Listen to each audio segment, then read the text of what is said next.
오늘 우리가 함께 살펴보고 있는 창세기 44장에는 요셉이 형들을 두 번째로 시험하는 사건이 소개가 되고 있습니다.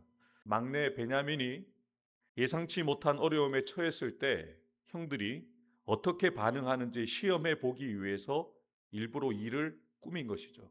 사실 형들은 잘못한 것이 없습니다. 음식을 구할 때 돈을 분명히 주었고 그들이 은잔을 훔친 적이 없습니다. 성경은 분명하게 요셉이 이 모든 일들을 기획하고 진행하고 있다는 것을 밝히고 있죠. 요셉이 왜 형들에게 바로 자신을 밝히고 그 아버지와 그 가족들을 자신이 있는 곳으로 모셔들었으면 이 성경이 길게 풀어지지 않았을 것인데 내용이 길어지고 있습니다. 왜 그랬을까요? 요셉을 통해서 하나님께서 야곱의 가정을 바꾸기를 원하시는 거죠. 야곱의 가정을 한번 생각해 보십시오. 어머니가 넷입니다. 그리고 각기 어머니가 다른 형제가 12명입니다.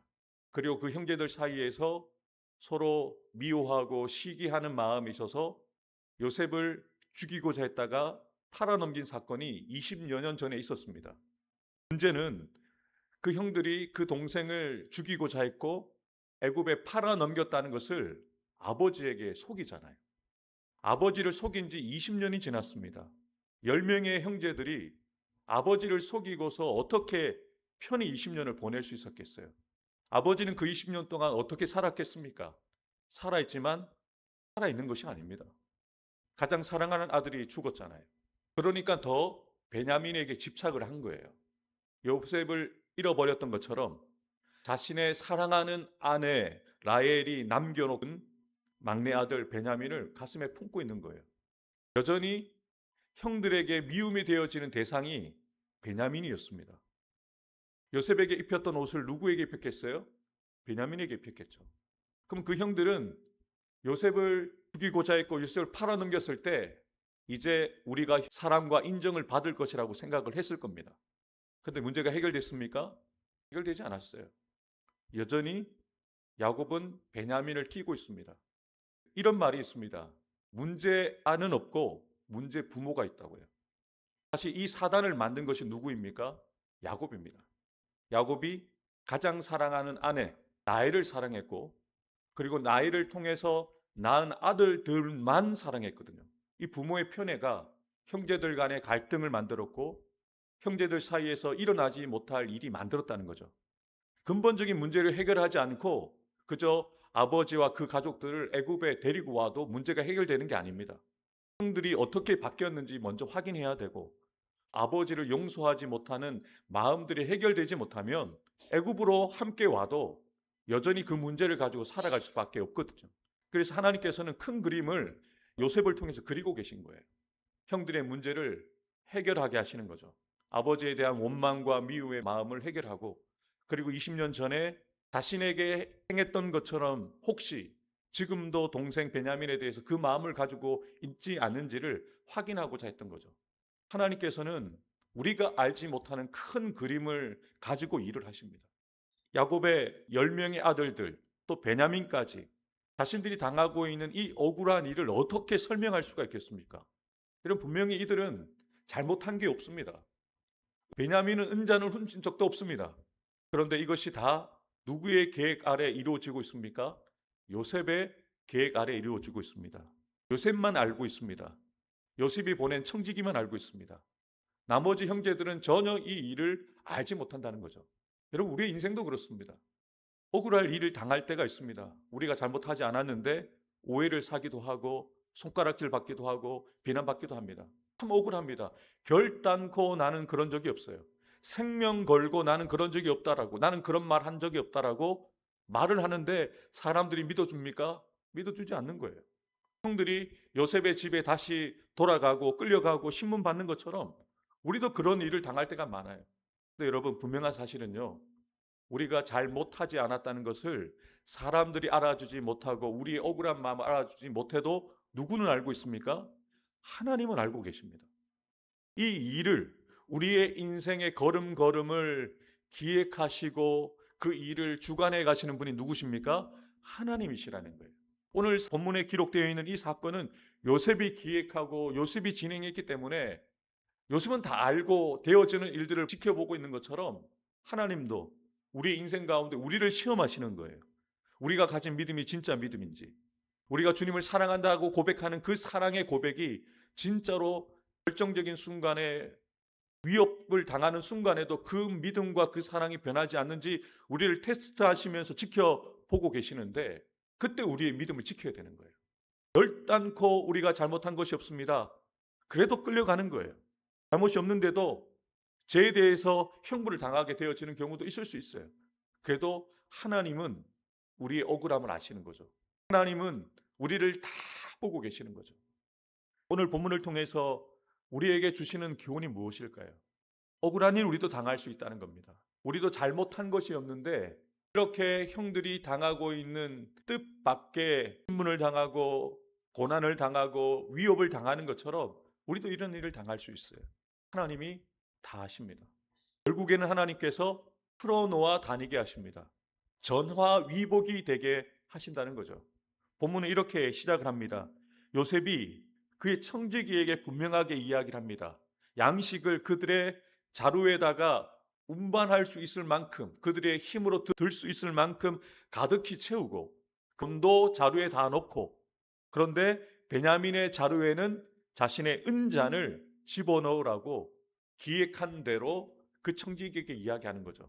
잘 생각해 보십시오.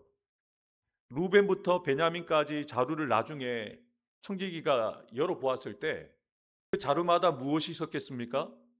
그 음식값이 모든 형제들에게 들어가 있었어요. 그죠? 각 자루에 음식도 채우고 무엇도 채웠습니까? 돈도 채웠잖아요. 그럼 돈이 들어가 있는 것도 문제잖아요. 근데 이건 문제 삼지 않습니다.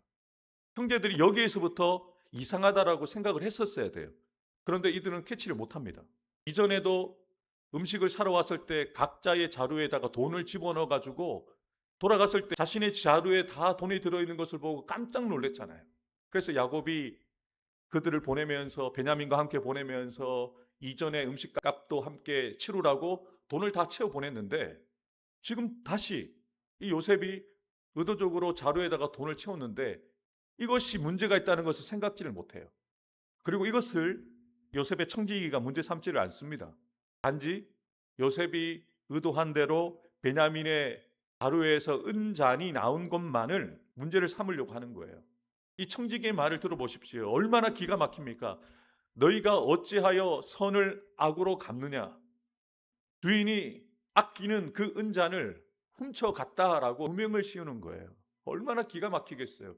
그런 적이 없거든요. 아마도 그러지 않았겠습니까? 청지기가 이렇게 이야기했을 때 서로를 바라보면서 정말 너 가져왔어? 누가 가져왔느냐? 서로 확인했겠죠. 아니요, 저는 가져온 적이 없어요. 서로 자신의 문제 없음을 분명히 얘기했겠죠. 근데 여러분, 기가 막힌 것은 정말로 잘못하지 않았지만 잘못한 게 되는 거죠. 왜 이런 일들을 기획했는지 우린 분명하게 알게 되어집니다. 그들이 대답하되 내 주여 어찌 이렇게 말씀하시나이까? 당신의 종들은 이런 일은 결단코 아니하였나이다. 그들은 분명하게 얘기합니다. 우리 가운데 그 어떤 사람도 이런 일을 결단코 한 적이 없습니다. 우리의 돈도 가나안에서부터 가져왔는데 어찌 당신의 그 은금을 도둑질할 수 있겠습니까? 라고 하면서 그들이 단언하죠. 우리 중에서 누구든지 그 은잔을 발견하는 사람은 반드시 죽을 것이고 우리는 주님의 종이 되겠습니다. 확신을 가지고 이야기하죠. 자신들은 잘못한 게 없으니까. 자신들은 실수한 게 없으니까 당당하게 이야기를 합니다.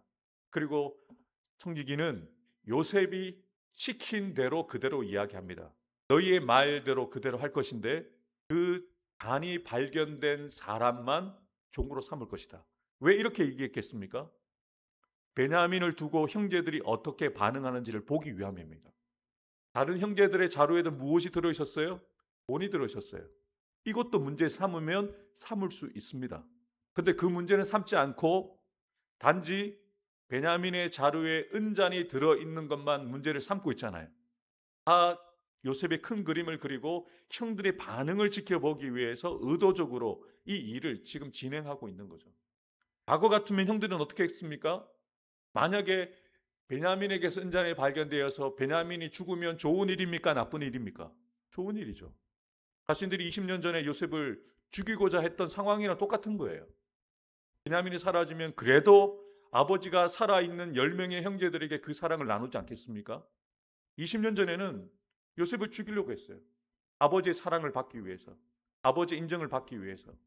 그래서 아버지의 눈에 보이지 않게 하기 위해서 먼 이국 등에 팔아넘긴 거잖아요. 지금도 형들에게는 생각지 못한 기회인 겁니다. 우리가 의도한 건 아니지만 베냐민을 처리할 수 있겠구나라고 억한 심정을 가지고 악한 마음을 가지고 있으면 좋은 기회입니다. 지금 요셉은 이 되어진 상황들을 통해서 형들이 20년 전과 지금 어떻게 달라졌는가를 보기를 원하는 거예요. 그리고 결국 베냐민의 자루에서 은잔이 발견이 됩니다. 얼마나 놀랬겠어요. 베냐민도 놀라고 형들도 놀란 거예요. 그런데 형들이 20년 전 그때는 그랬는데 이제야 형들의 반응이 다릅니다. 형들이 옷을 찢는다는 거예요.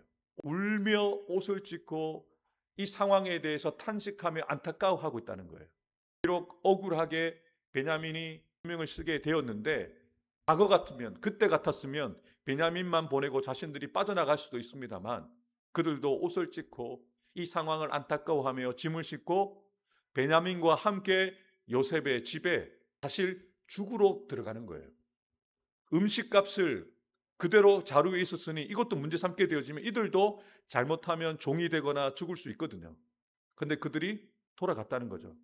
요셉이 그들을 보자마자 무엇이라고 이야기합니까? 어찌하여 이런 일을 행하였느냐? 내가 이런 일들을 다 알고 있다는 것을 알지 못하느냐라고 반문하죠. 이제 기가 막힙니다. 왜냐하면 증거가 나왔잖아요.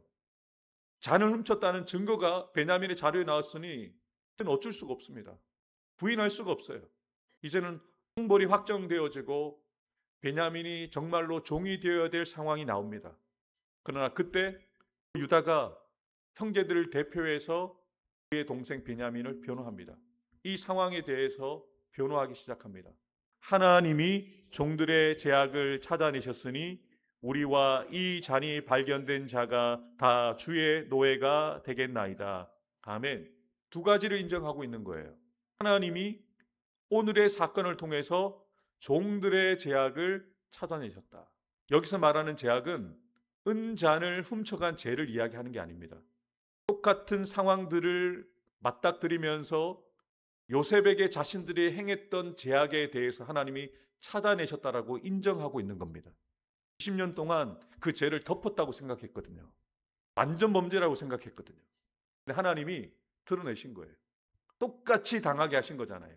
똑같이 억울하게 대해서 누명을 쓰고 억울하게 팔려갈 수밖에 없는, 죽을 수밖에 없는 상황에 놓이게 되니까 그들이 20년 전에 요셉에게 잘못한 것을 기억해내고 하나님이 우리의 죄악을 찾아내셨습니다. 이제서야 비로소 회개하고 있는 거죠. 그리고 그때는 그 형제 요셉을 그들의 손으로 죽이려고 했고 그들의 손으로 애굽의 종으로 팔아 넘겼지만 지금은요. 이제야 베냐민의 편에 서서 베냐민과 함께 종이 되겠다고 이야기합니다. 그때는 형제를 팔아 넘겼던 형님들이 이제는 막내 동생 베냐민을 지켜주기 위해서 함께 종이 되겠다라고 하고 있는 거죠. 그러면서 유다가 이전에 있었던 이 건과 아버지에 대한 이야기를 하면서 마치 베냐민의 변호사가 되어서 베냐민의 마음을 가지고 요셉에게 길게 설명하는 내용들이 본문 후반절에 쭉 나오게 되어지는데요. 결정적인 내용들이 바로 이것입니다. 이제 주의 종으로 그 아이를 대신하여 머물러 있어 내 주의 종이 되게 하시고 그 아이는 형제들과 함께 올려 보내소서. 그때는 요셉만 놓고 자신들이 살기 위해서 도망쳤던 형들이지만 이제는 유다가 이제 베냐민을 대신해서 제가 종이 되겠습니다. 제가 죽겠습니다 라고 이야기하는 거죠. 여러분 유다가 변했습니까? 안 변했습니까? 변했다는 거죠. 왜 37장에서 유다가 요셉을 팔아먹자라고 이야기를 했는지 그리고 38장에 왜 유다와 다말의 이야기를 넣었는지 이제 이해가 되십니까? 그때 알던 유다가 아닙니다. 그때는 동생을 팔아넘기자고 했었고 그때는 며느리 다말에게 약속을 지키지 않았던 신실하지 않았던 유다였지만 이제는 변했어요. 동생을 책임질 수 있는 사람이 됐습니다. 동생을 위해서 대신 죽을 수 있는 사람으로 바꾸어 놓으신 거예요. 어떻게 유다가 바뀌었는지는 창세기에서 자세하게 설명하고 있지 않지만 이 유다를 누가 바꾸셨겠어요? 하나님이 바꾸신 거예요. 하나님의 은혜가 유다를 이렇게 바꾸어 놓은 것이죠. 그리고 결국 이 사건을 통해서 유다는 장자의 복과 장자권은 요셉의 자녀들에게 넘어가지만 유다의 집안에서 통치자가 나는 통치가의 계보가 이어지게 되어지는 복을 받아 누리게 된 것이죠. 실질적인 장자는 유다가 되어진 것이죠. 이 하나의 사건 때문에. 여러분, 되어진 이 사건을 야곱이 알았을까요? 몰랐을까요? 알았겠죠. 나중에 이 소문을 야곱도 들었겠죠. 어떻게 이 일이 되어졌는지 다 들었을 겁니다. 야곱은 후에 유다를 향해서 그래서 축복을 할 때 이 유다의 자손에게서 왕이 날 것이라는 것을 예언하게 되어졌을 때 유다의 가문에서 다윗이 나게 되고 다윗의 가문에서 예수님의 그 계보가 이어지도록 하나님께서 그 가문을 축복해 주신 거죠. 여러분, 사람들이 볼 때는 유다는 하나님 앞에 설 수 없는 불완전한 사람입니다. 그 동생을 팔아 넘기자고 했던 사람이었고 며느리와 동심하고 성적인 그런 죄를 범하여서 아들도 아닌 손자를 낳아가지고 대를 이었던 유다였는데 그 계보에서 다윗이 나게 하시고 그 계보에서 예수님이 낳게 하시는 이 놀라운 일들을 어떻게 설명할 수 있겠습니까? 하나님께서 오늘 사건을 통해서 우리에게 말씀하고자 하시는 것은 하나님의 역사는 완전한 사람을 통해서 이루어지는 것이 아니라는 겁니다. 불완전하지만 하나님의 은혜로 자신의 죄를 깨닫고 회개하고 변화되어진 사람을 통해서 하나님의 역사가 되어지게 하신다는 거죠. 그때는 우리는 불완전합니다. 그러나 하나님의 은혜로 하나님이 우리 가운데 역사하시면 이제야 비로소 하나님의 사람으로서 우리가 살아갈 수 있게 된다는 것이죠. 유다처럼 자기 중심적인 옛사람의 성품을 버리고 가족과 이웃을 위해서 앞서서 책임지고 나를 희생하는 사람으로 변화되어지게 하옵소서.